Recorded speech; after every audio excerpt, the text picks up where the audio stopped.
El índice de miseria sigue siendo elevadísimo y el índice de miseria que lidera España en la Unión Europea no solamente está subiendo en Reino Unido y en muchos países, sino que es una medida muy clara de por qué te están engañando con la supuesta recuperación. El índice de miseria, inflación y paro te hacen más pobres. Vamos a hablar de la inflación, el impuesto escondido y por qué es tan importante lo que está ocurriendo. ¿Eres más pobre? Vamos a hablar de todo ello.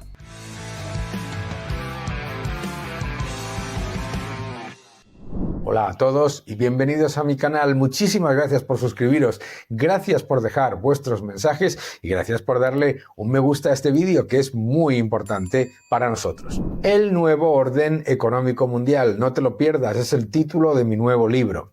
No dejes de pasarte por mi canal en inglés para ver mis entrevistas en medios internacionales y también por dar un me gusta y hacerte miembro de este canal que te dará contenido exclusivo a partir de septiembre. El índice de miseria. España es el líder de la Unión Europea, con mucho del índice de miseria. Pero el índice de miseria en Estados Unidos, en Reino Unido, en muchos otros países, refleja por qué muchísima gente no se ha creído ni aquello de que Biden llevaba a cabo una maravilla económica, ni las promesas del Partido Laborista en el Reino Unido, etcétera, etcétera, etcétera. ¿Qué es lo que ocurre? El índice de miseria es uno de esos índices que te permite analizar de una manera realista cuál es el nivel de descontento, de dificultades en una economía. Se creó hace muchísimos años que se viene utilizando y se utilizaba, recuerdas, en la época de la presidencia de Carter y después con Reagan, etcétera, para analizar, claro, el Producto Interior Bruto, el Producto Interior Bruto pues no te dice mucho sobre lo que está haciendo la economía. Puede que tengas una economía creciente y un empeoramiento de las condiciones para las personas. Bien, vamos a ver entonces qué es el índice de miseria. El índice de miseria es el que suma el nivel de desempleo de una economía más la inflación. ¿Por qué muestra eso el nivel de descontento y el nivel de empeoramiento en una economía? Porque cuando tienes elevado desempleo y además elevada inflación, ¿quiénes son los más perjudicados? Efectivamente, los pobres. Todavía hay por ahí alguno, economistas socialistas que te dirán que la inflación no perjudica a los pobres, pero la inflación sí perjudica a los pobres y la inflación es siempre y en todo lugar un efecto monetario. ¿Por qué es tan importante analizar el índice de miseria? Veréis, mirad, aquí lo tienes. Aquí puedes ver cómo el índice de miseria de una economía como las de las desarrolladas, ¿no? Estados Unidos, estamos viendo también, por supuesto, la de todos los países de la eurozona. Aquí podéis ver los grandes países de la Unión Europea, la media de la Unión Europea y la media de la eurozona. ¿Qué es lo que nos muestra? Nos muestra que España, a pesar de mostrar un nivel de crecimiento del Producto Interior Bruto superior a lo que es la media de la eurozona, resulta que en índice de miseria, inflación más paro, no solamente está por encima de la media de la Unión Europea y de la media de la eurozona, sino que está muy por encima de países como Grecia, como Portugal, como Italia, como Francia, como Alemania. Y no te quiero contar de Estados Unidos. Estados Unidos y Reino Unido están por debajo, muy por debajo de estas cifras, ¿de acuerdo?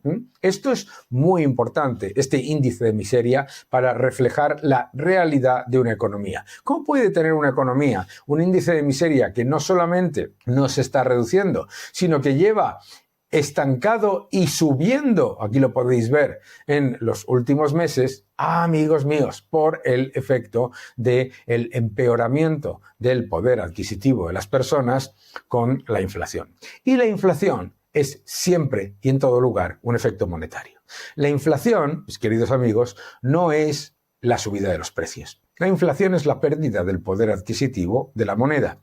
La subida de los precios es una consecuencia de la inflación. Es una consecuencia de la inflación. ¿Y qué es lo que estamos advirtiendo en los últimos meses? Bueno, pues número uno, que el crecimiento de la masa monetaria está siendo bastante elevado, ¿eh? Pero fijaos qué interesante. Si miramos la eurozona, si miramos el crecimiento de la masa monetaria global de Reino Unido y de Estados Unidos, ¿qué es lo que nos muestra esto? Nos muestra que el crecimiento de la masa monetaria en Estados Unidos está muy por debajo del crecimiento de los últimos 20 y de los últimos 10 años. Es decir, que el riesgo de inflación al ver el crecimiento económico, no es excesivo, ¿de acuerdo? ¿Dónde tienes el mayor riesgo de inflación? En el Reino Unido.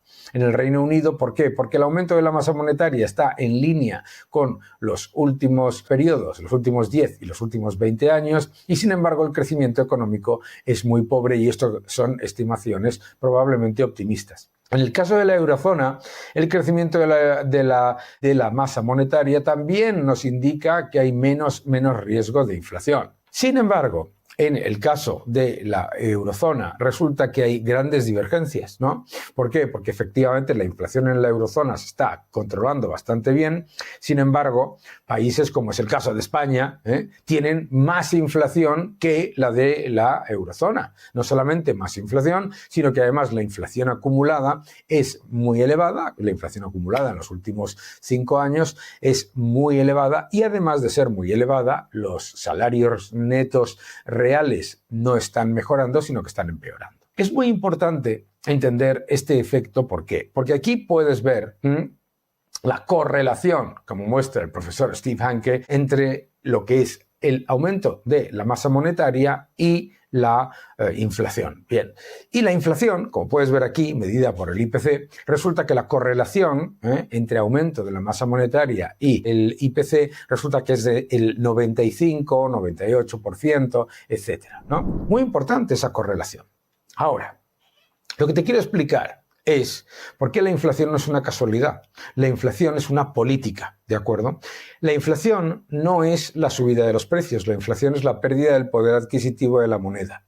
¿Cómo pierde poder adquisitivo la moneda? Los gobiernos emiten mucha más moneda endeudándose con el gasto público, ¿de acuerdo?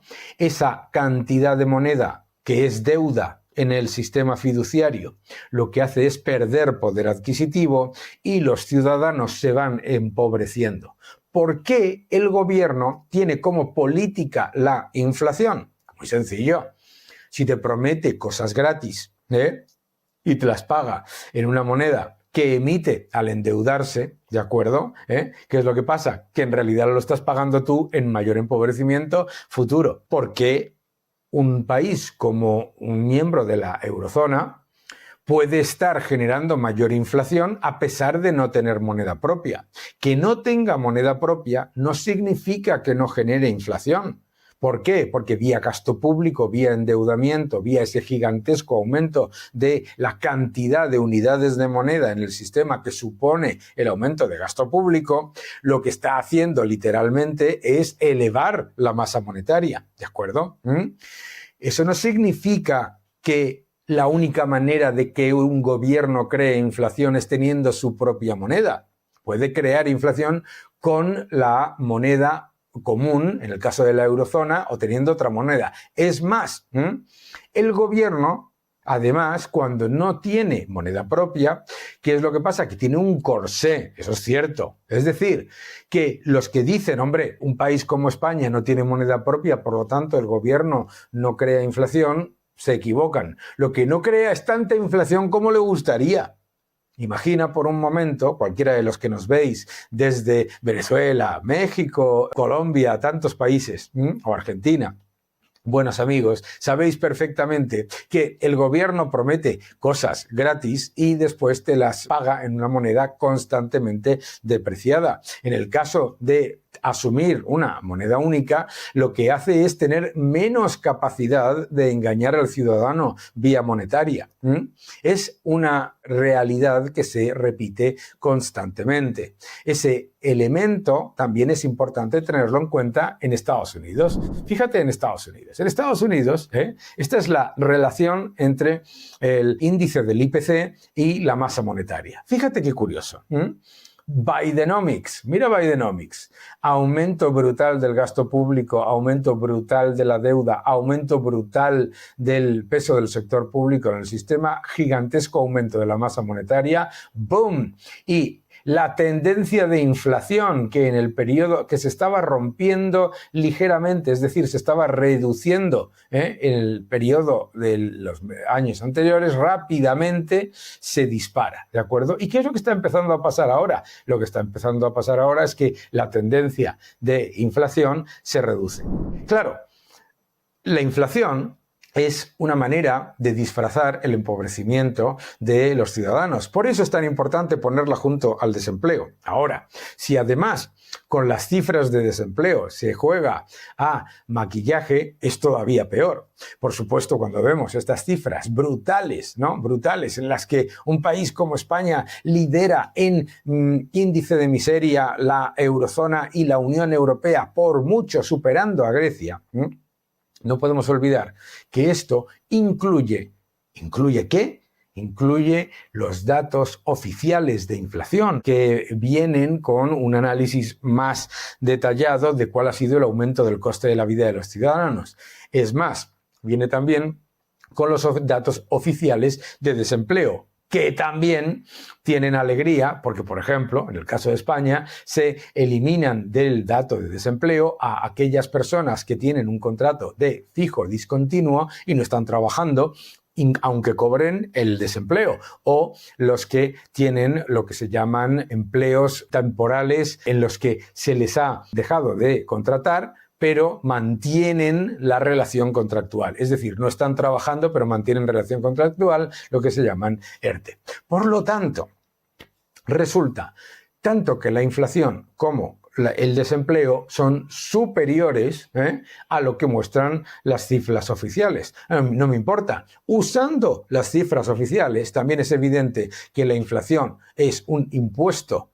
La inflación es un impuesto escondido y que el desempleo y la inflación unidos funcionan para crear clientes dependientes rehenes que lo que hacen es que el Estado se pueda comportar casi como un señor feudal, en el que tiene constantemente empobrecido y controlado al ciudadano. La inflación y el desempleo, ese índice de miseria, nos muestran también que las cifras de crecimiento económico, perfectamente correctas, tienen que analizarse con más detalle. Por ejemplo, el Producto Interior Bruto.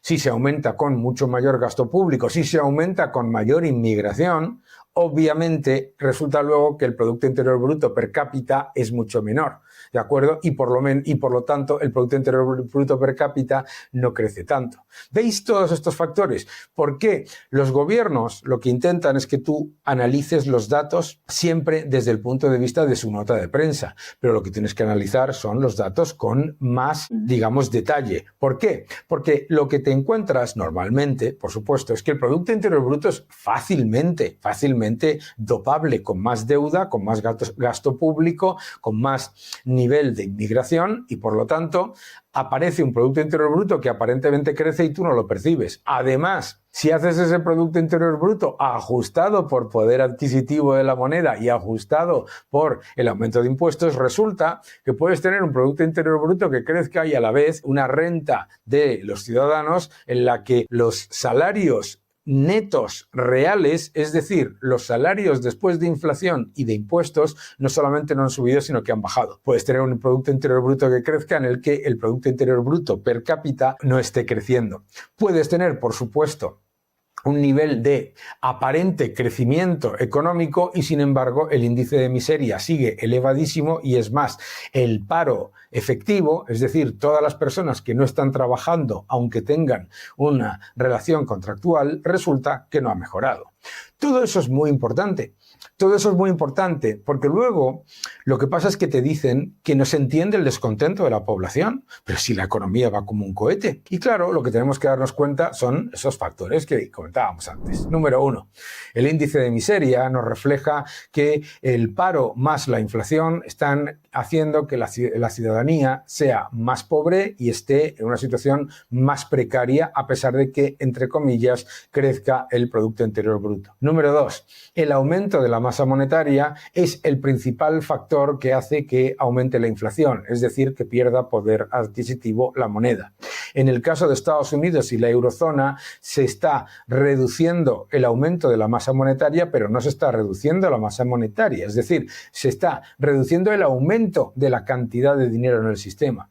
¿Qué es lo que genera aumento de la cantidad de dinero en el sistema? Los gobiernos gastando y endeudándose. Los gobiernos son los que crean el dinero de la nada, no los bancos. Y la evidencia de la correlación entre inflación y cantidad de dinero en el sistema, crecimiento de la cantidad de dinero en el sistema, es muy evidente. Mucha gente, además, te dirá, bueno, pero es que en el año 2008-2011 no había inflación y se disparó la cantidad de dinero. Pero claro, es que tenemos que entender la ecuación cuantitativa del dinero, que nos dice que el aumento de la cantidad de dinero creado por mayor gasto público, mayor endeudamiento, multiplicado por la velocidad del dinero, que es el número de veces que una unidad monetaria se mueve dentro de la economía, es igual al nivel de precios, es decir, lo que llamamos el IPC, multiplicado por el Producto Interior Bruto, el crecimiento de la economía. Es decir, que puedes tener un periodo en el que se ha aumentado la masa monetaria, pero no ha aumentado la velocidad del dinero y por lo tanto el nivel de precios no sube tan agresivamente. Pero siempre se crea inflación. ¿Dónde se crea inflación en esos periodos? En esos periodos en los que baja la velocidad del dinero y continúa aumentando la masa monetaria y el crecimiento de la masa monetaria es elevado, donde se crea inflación no es en los precios que mide el IPC, sino en los activos. Es mucho más cara una casa, es mucho más caro comprarte cualquier bien, un coche, algo más relevante, ¿no? ¿Verdad? Y sobre todo en el inmobiliario se nota muchísimo, ¿de acuerdo? Se crea inflación de activos, ¿de acuerdo? Por lo tanto, recapitulando, la inflación es un impuesto, el impuesto escondido. La inflación no es la subida de los precios, la inflación es la pérdida del poder adquisitivo de la moneda que se emite. La subida de los precios es una consecuencia de la inflación. ¿Cómo se crea inflación? La inflación se crea aumentando la cantidad de dinero en el sistema de manera muy agresiva y aumentando la velocidad del dinero. ¿Quién es el que aumenta la cantidad de dinero y la velocidad del dinero constantemente? El gobierno, el sector público. El sector público es el que crea dinero artificialmente. Los bancos no crean dinero artificialmente. Lo único que tiene un banco en el activo que artificialmente no necesita ningún tipo de capital para poder financiarse es la deuda pública y la financiación de los activos públicos. Mis queridos amigos, el único que crea dinero de la nada es el sector público. Que eso vaya al activo de los bancos simplemente lleva a que después haya crisis financieras. Pero lo más importante, además, es entender que la combinación de inflación y de desempleo es una estrategia. Combinación de inflación y de desempleo lleva a que los estados se pongan como solución a los problemas que crean, generando clientes dependientes rehenes y poniendo a la sociedad de rodillas para funcionar como señores feudales que lo que hacen es ofrecer soluciones haciendo ¿qué? Imprimiendo más moneda. ¿Ves? El truco de la inflación. No lo olvides nunca. Cuando exijas al gobierno que te dé más cosas gratis, que sepas que lo vas a pagar en el futuro con más inflación, menos salarios reales, menos crecimiento económico y, por supuesto, más dificultades para llegar a fin de mes. Que no te engañen.